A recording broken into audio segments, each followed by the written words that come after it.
Menteri Agraria, Tata Ruang dan Badan Pertanahan Nasional Nusron Wahid memecat 6 pegawai dan menjatuhi sanksi berat pada 2 pegawai di bawah kementeriannya. Dalam polemik pagar laut, Saudara, Sekjen Konsorsium Pembaruan Agraria menegaskan pengusutan keterlibatan Kementerian ATR BPN tidak berhenti hanya di 6 pegawai saja, tapi juga pemulihan hak atas tanah warga. Polemik pagar laut terus bergulir. Komisi 2 DPR memanggil Menteri Agraria dan Tata Ruang BPN, Nusron Wahid. Dalam rapat, Nusron bilang telah membatalkan 50 dari 280 sertifikat terkait polemik pagar laut di Tangerang.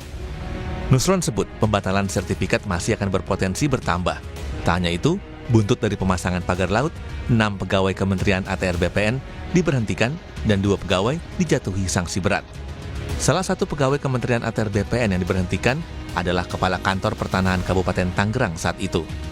Kita memberikan sanksi berat, pembebasan dan penghentian dari jabatannya pada mereka yang terlibat kepada 6 pegawai dan sanksi berat kepada 2 pegawai.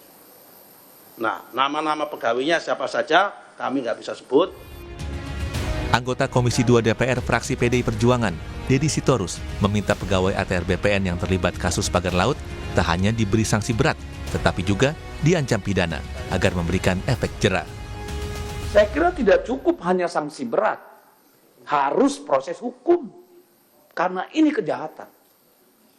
Bukan malpraktek yang hanya berkonsekuensi sanksi. Ini saya kira perlu menjadi perhatian, Pak. Ya, termasuk yang di Surabaya dan sebagainya itu, termasuk yang Bekasi tadi. Kalau nggak bisa dibatalin, Pak, itu yang menerbitkan sertifikatnya, proses hukum dulu, Pak. Sehingga bisa dibatalkan bahwa itu produk cacat hukum. Wakil Ketua Komisi 2 DPR fraksi Partai Demokrat, Dede Yusuf, juga mempertanyakan kenapa Desa Kohot yang paling banyak penerbitan sertifikat hak milik pagar laut Tangerang dibandingkan dengan desa lain. Dede Yusuf menduga ada permainan antara pihak pengembang dan wilayah tertentu. Saya masih bingung, Pak Nusron, ya, kenapa Desa Kohot paling banyak dibanding dengan desa lain. Ya, bahkan saya dengar katanya kepala desanya naik Rubicon. Kami aja belum tentu kebeli di sini. Jadi ini menandakan bahwa ada permainan antara pengembang atau pengusaha dengan wilayah-wilayah tertentu yang dimudahkan. Sekjen Konsorsium Pembaruan Agraria, Dewi Kartika, menyoroti soal polemik pagar laut. Dewi menyebut pengusutan keterlibatan Kementerian ATR BPN tidak berhenti hanya di 6 pegawai saja.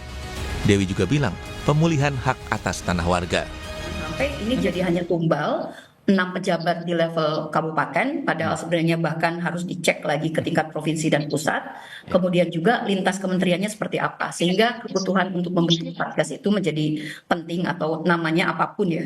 Nah, yang kemudian yang harus kita lihat adalah jangan sampai kasus PIK 2 itu hanya berakhir di soal cabut atau mencopot pejabat-pejabat di tingkat ATR. Bagaimana soal pemulihan hak atas tanah yang telah terjadi, yang ini sebenarnya kasus PIK 2 ini sudah lama, sudah banyak di pengaduan-pengaduannya saya pikir sudah banyak di Kementerian Agraria juga sejak zaman pemerintahan sebelumnya. Jadi pemulihan hak itu harus segera dilakukan karena yang menjadi yang terdampak adalah masyarakat setempat.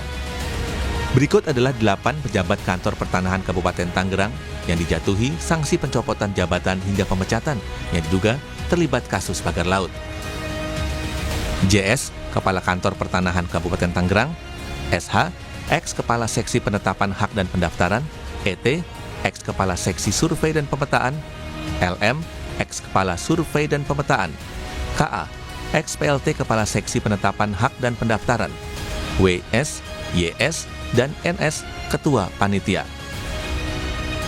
Di hari yang sama, Menteri Lingkungan Hidup, Hanif Faisal Nurofik, menyegel pagar laut area reklamasi di perairan Tarumajaya, Kabupaten Bekasi, Jawa Barat.